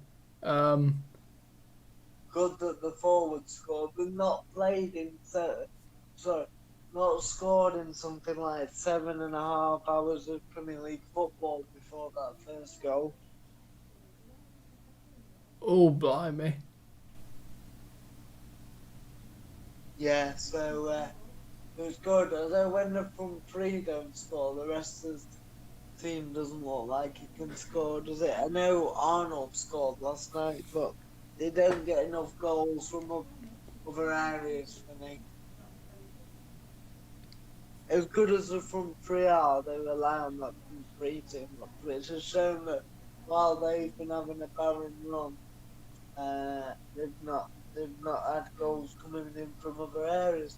Defensively, they've actually looked alright as you can be without Van Dijk. Obviously, they missed leadership. Yeah, he's a big miss for them. And when Jota's back, it'll be good for them to have him back, won't it? But I actually think Liverpool have struggled more up front than they have defensively.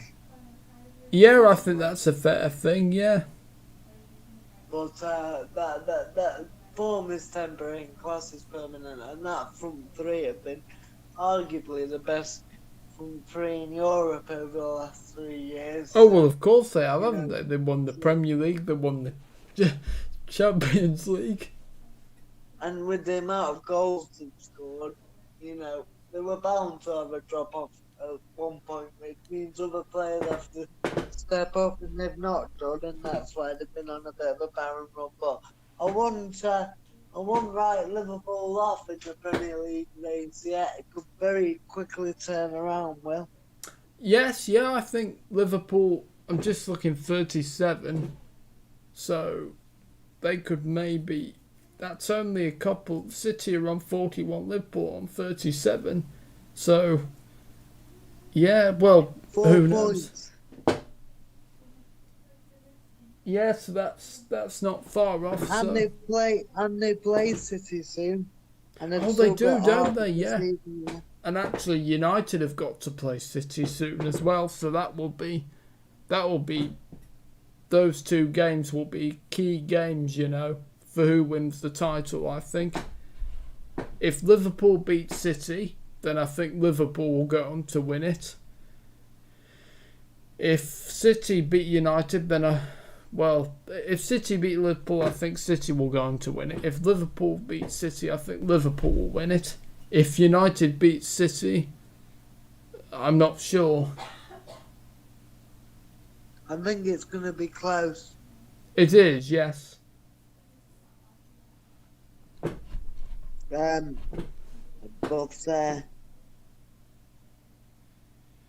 yes, it will be close, and we will see.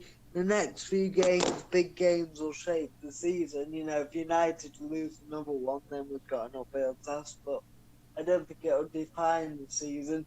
It's a bit of an up and down season. Anybody from almost,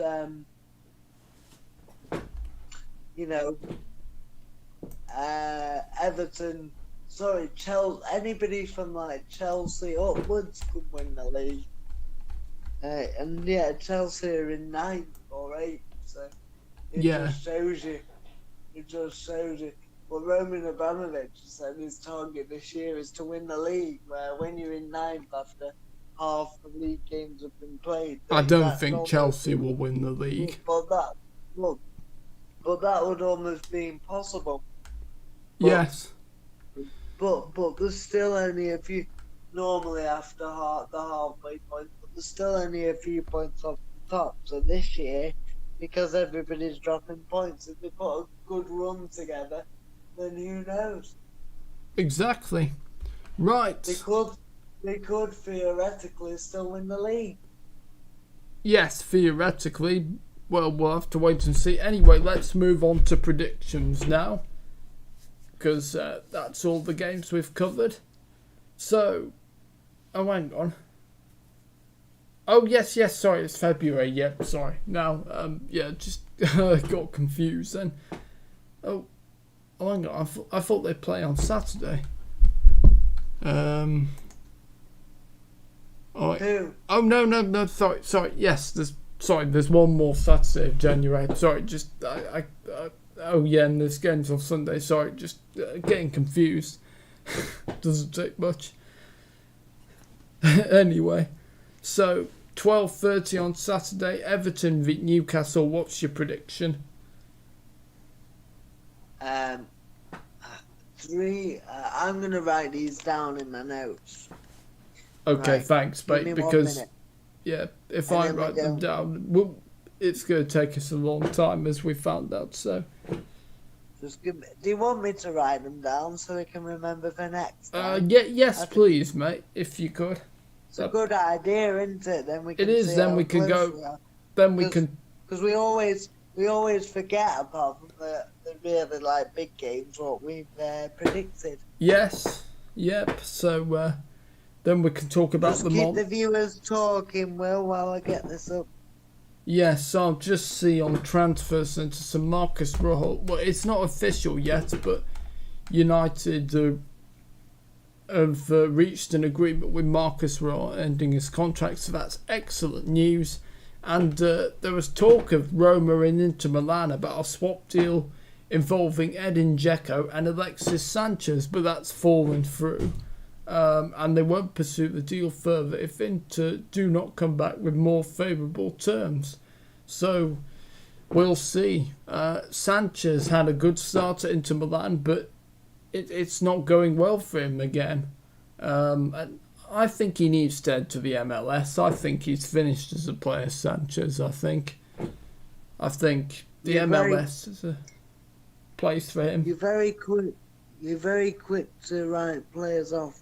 Well, he's not done well at United. He did well into Milan, but now he's not doing very well with injuries and stuff.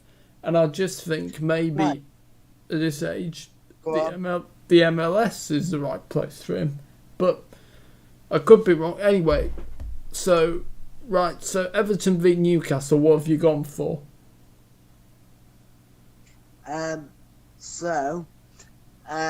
Just let me type in. Oh no, hang on, I'll tell you what. Right. Oh no, do we do the games one by one and then you write them down? Or... One by one, yeah. Okay, right. So it's Everton Newcastle. 1 minute. V Newcastle. Okay, you got that? Sam says 3-0 to Everton. Okay, I'm gonna go with the same thing. Everton at home.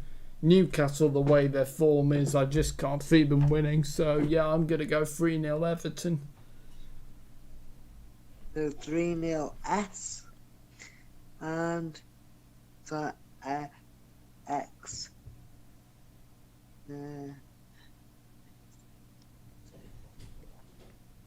Yeah. Okay, so Crystal Palace v Wolves. This is 3 o'clock on the Saturday. Ooh, I'm gonna go with Wolves to get a narrow win. 2-1 Wolves, I think, for me. 2-1 Wolves. Who's it at? Palace or Wolves? At Palace. Yeah. Right.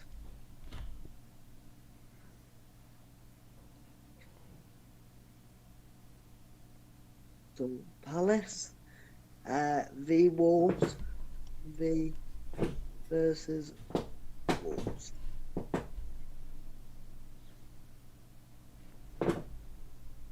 Yeah, and you're going for...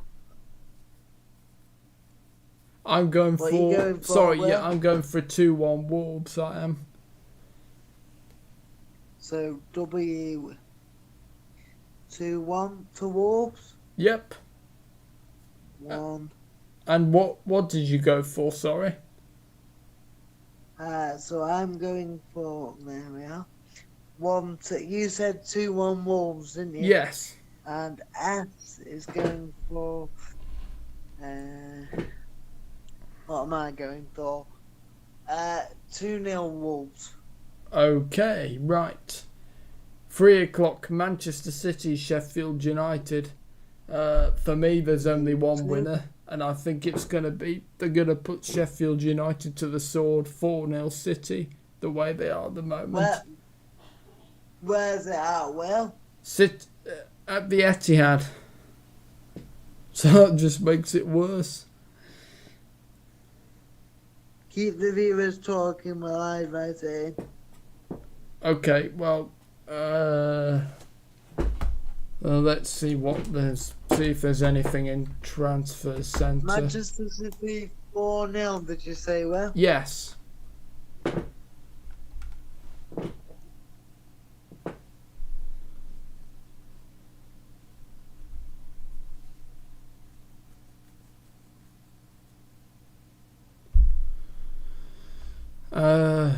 Yeah, Right. and you're going for W is going 4-0.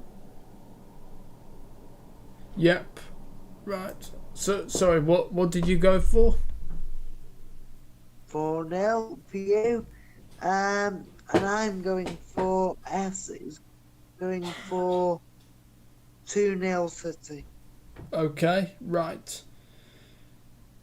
3 o'clock on the Saturday, another one. West Brom v Fulham. I'm going to go 2-1 Fulham. 2-0. No, I'm going to go at... No, sorry, yeah, 2-1 Fulham, yeah. 2-1 Fulham. Yes. 1 minute. 2 now. Yep. What's the game? Fulham and who? Fulham and West Brom.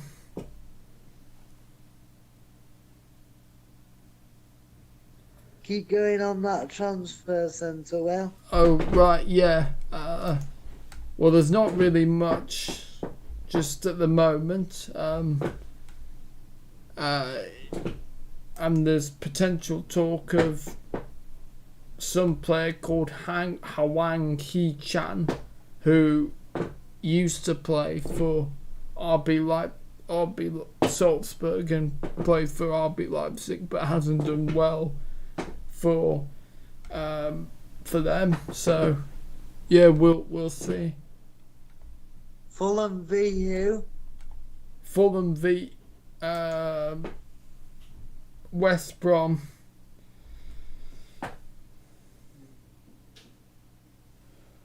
W B A. Right. Yep, and what are you going for, Will? I'm going for 2-1 Fulham. Me 2-1.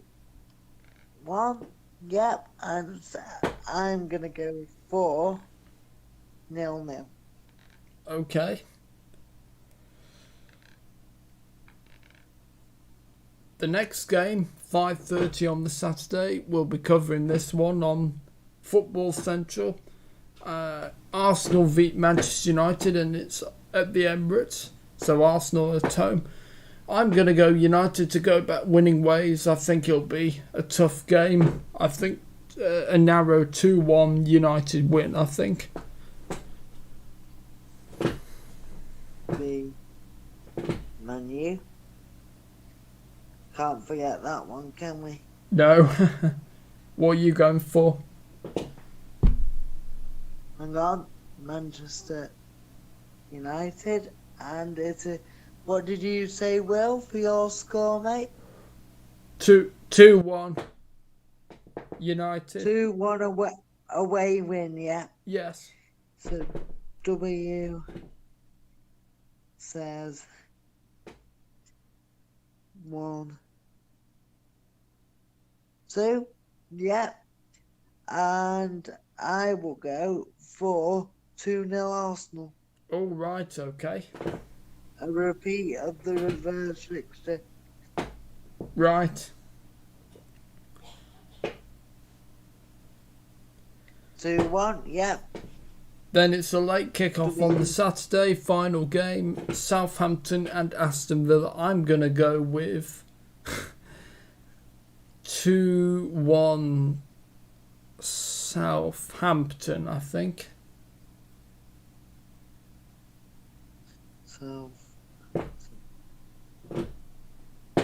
Southampton v Villa, yeah, at Southampton. Yes, yeah? that's it. At St Mary's, yeah.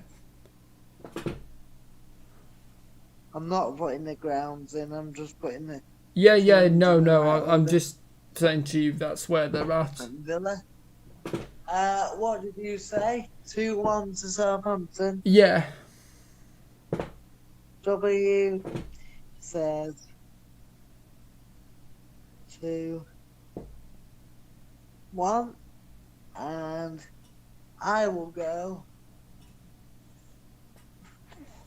2-1 Villa. Okay. Yep. Right, Sunday the 31st of January, 12 o'clock, Chelsea and Burnley. I will go Thomas Tuchel to get his first win, and Chelsea at home. Chelsea 1, Burnley 0. Right, just let me type it in. Chelsea. Keep going on that. Why don't you tell the viewers what's coming up on your channel, Will? Oh, sorry, yeah, that's a good idea. So, on the channel, let me think. So, obviously, we'll be covering the United game on the Saturday. And then Is it at Chelsea?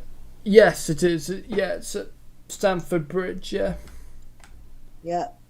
Carry on, sorry. Right. So obviously, I'm just seeing. Are there any other big games? No, there's not. So obviously, it'll be on Saturday, and then we won't be back till the Thursday? For the Roundup Thursday. Yeah. With the Roundup show, and I think JLI Wheels probably will be back for that one, I reckon. Yeah, I'll be back for Thursday. What score are you going for, Will? What's who, sorry? What score. What, for the Chelsea game? Yeah. Sorry, Chelsea 1, Burnley 0.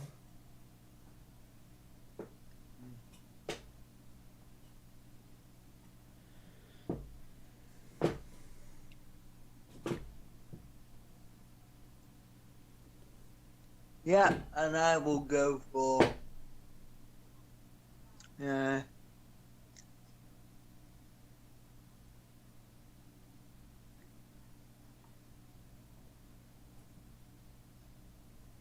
2-0. Okay. 4 o'clock on Sunday the 31st of January. Leicester City v Leeds. That should be a really good game. It's at the King Power Stadium. So Leicester at home. I'm going to go for a draw for this one. 2-2. 2-1. God's sake. Sorry, I hit the wrong button. Here we go. It's alright. Panic over. Why don't you copy and paste them in, Sam? So it's a good idea, but I'm on it. Well, go on. What's the next game? Leicester v Leeds. Good alliteration in there as well.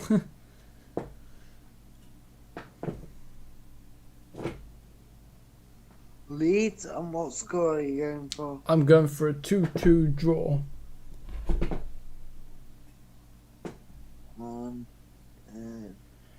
W is going for a 2-2 draw. It's a good bet, that. W 2. So, and I am also gonna go for a 2-2. Okay. That was easy. 4:30 on the Sunday is West Ham United v Liverpool, and I think it's West Ham at home at the Olympic Stadium, but I think Liverpool are going to win 3-1. Right, just give me a minute. That, yep. The West Ham Liverpool at West Ham, yeah? Yes. West Ham. How many more games have we got?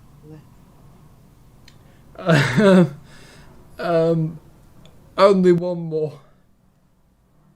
Thank God for that. West Ham v Liverpool. Yep, and I went for 3-1 Liverpool.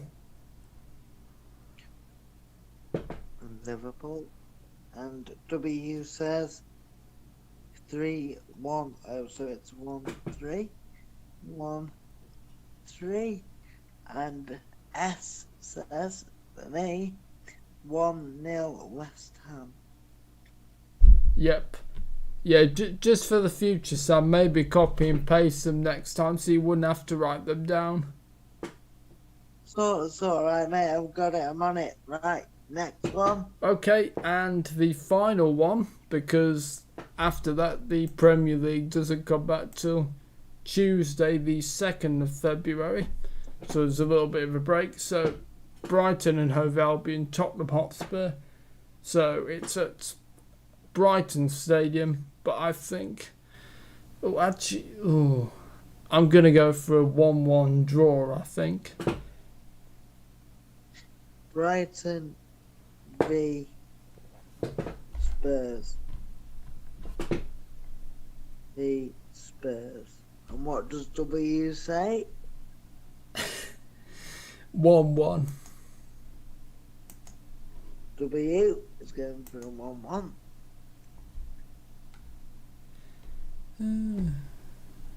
Yep, and I 2-0 away win. Okay. Yeah. Right, and that concludes our predictions for this week. Was it? We got everybody in there. Have you got Brighton and Tottenham in there? Yeah. Yeah, so that, because they don't play until Tuesday the 2nd of February, so... Oh yeah, because then the rounds start again, don't they? Yes. But... So we've got Everton. We're not doing our predictions for that as well, are we? Well, you've confused me. They're playing Newcastle on the... No, I mean for those second round of fixtures, you don't want to do your predictions for them, do you? Well, Everton don't play until Wednesday the 3rd of February with Leeds United. No, I'm on about... You know we've just done all the fixtures there. Yes. Do you want to do the fixtures for the start of next week as well? Well, we're gonna be here all day if we... Yeah, shall we just stick to our predictions for those games we've said? Yes. Are you happy with that? Yes, because otherwise we'll be here all day. I don't mean preview them, I just meant putting them down. But No. Yeah, I knew what you meant. So you want me to leave it, yeah? Yes, please. So, what we do often when, JLR Wheels is here, actually, is go through the table, actually. Okay, I think we should. So, Manchester City are top currently at the moment with 41 points. Manchester United are second in 40 points. Leicester City are third with 39. Liverpool are fourth with 37. West Ham United are fifth with 35 points. Tottenham Hotspur are sixth with 33 points. Everton are on the same amount of points as Tottenham. Chelsea are on 30 points and Arsenal are on 30 points. Aston Villa are on 29 points and Southampton are on 29 points. Leeds United are on 26 points. Wolves are 13th with 23 points and Crystal Palace are 14th but with 23 points. Burnley are 15th with 22 points. Newcastle United are 16th with 19 points. Brighton and Hove Albion are 17th with 18 points. 18 points. Fulham are 18th with 13 points. West Bromwich Albion and... Don't you mean Brighton are 17 with...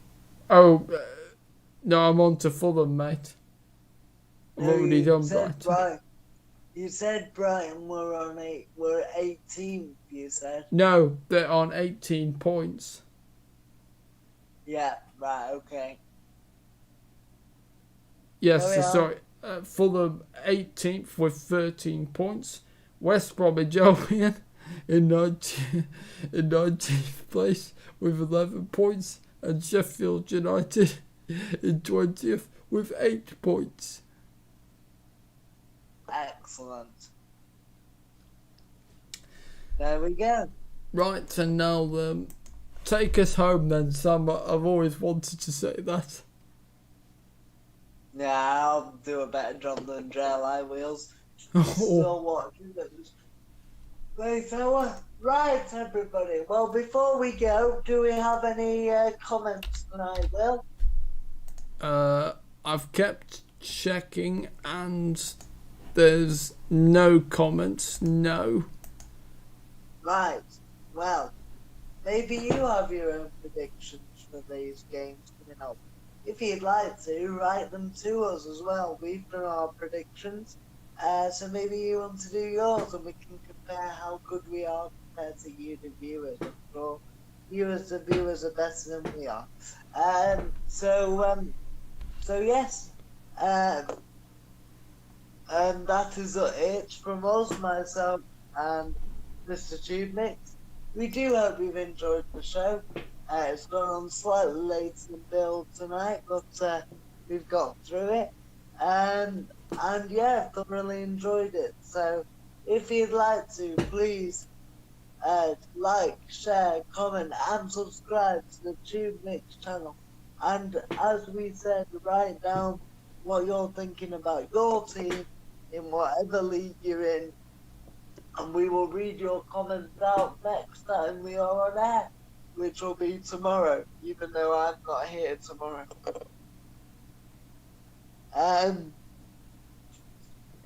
Sorry, I got something in my throat. Yeah, so that's it from us. Please write your comments down below, and like we just said, please like, share, comment, and subscribe to the TubeMix channel.